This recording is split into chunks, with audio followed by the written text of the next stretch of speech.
First question is by IR 2.0, which is very interesting. Some of these questions I might have to type them out, but the question essentially is, why the hell are fashion schools, allowing students to send their work out to be made? That's a good question to start with, because something that's really funny is when I first got into fashion, of course, you guys know the story on all these things, like how I got into fashion, my first internship, the fact of how long I've worked in the industry, all that sort of stuff, right?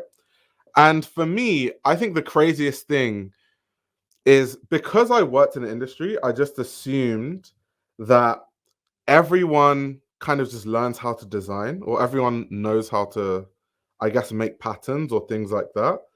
But when I went to fashion school, I realized that at CSM, for example, people have, if you don't know, they're technicians. So technicians help a lot of the design students sometimes even make things, like sew things together.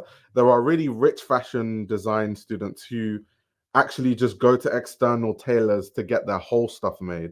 They just tell the tailor what their idea is, and the tailor essentially does all of the work. The fact that that's allowed to me is quite crazy. I also think that the way fashion school is marked, how people's work is marked, is really crazy, because if you're someone who knows how to sew but maybe not well, but you're learning, and you kind of sew not too well, versus someone who just has money and gives all that money to a tailor to get it done, if without any context, you can look at both of their work and be like, that person's work is a lot better. The way that it's finished is a lot more professional. But then it's not really a fair judgment on who is a more skilled designer or whose work is necessarily better. That's not really a fair judgment.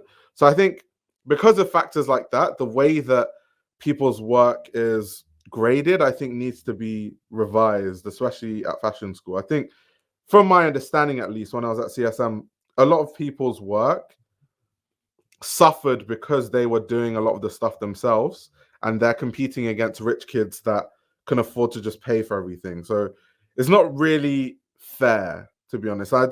It's weird how much schools allow students to just not do their own stuff and outsource a lot of their designs. That is crazy. Even though, yes, if you have a brand, if you have, a business, then that's kind of how the business will function. But my understanding is you're supposed to be in fashion design school to learn how to actually design. What's the point of going to fashion design school just to not like learn anything, not to try and learn any skills, not to work closely with the technicians, but not get them to do all your work? Or why would you be there not to even like challenge yourself? To me, that's really strange, to be honest. That's very strange. But yeah, really good question. um I don't know if that's ever going to change, to be honest, because fashion school is very much a place for rich kids for the most part anyway. Like the kind of people that study fashion design, you're either a kid with a dream like me, or you're just really rich and it's like a hobby that you want to turn into a job, but you don't really need the job because your parents give you an allowance of 5K every month anyway. So it's not like you need it. It's just like, I kind of like clothes. What's a job? It's kind of funny. Hi, I'm interested in working in fashion, not necessarily to be in the retail world. Now I'm a flight attendant and I'm planning to pursue my master's in fashion. What would you recommend the kind? So the thing about fashion is a very vast industry.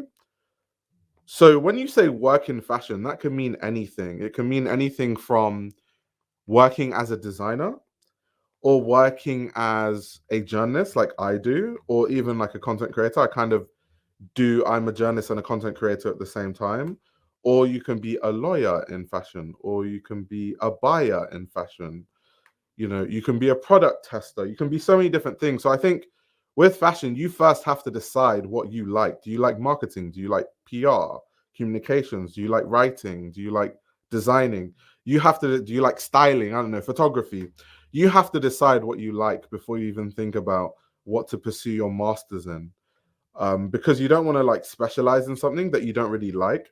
And because fashion is so broad, you can actually almost do anything in the fashion industry. So don't limit your choices would be my first piece of advice. But I can't really give you more advice because I don't really know what aspect of fashion you're most interested in, to be honest. Francisco says my external tailor is my aunt. In that case, you can get away with it, I guess. Also, Satan Lucifer. This name always gets to me. It's crazy. Satan Lucifer. So that's like an English major paying a contractor to write their essay for them. Do you know what's funny though?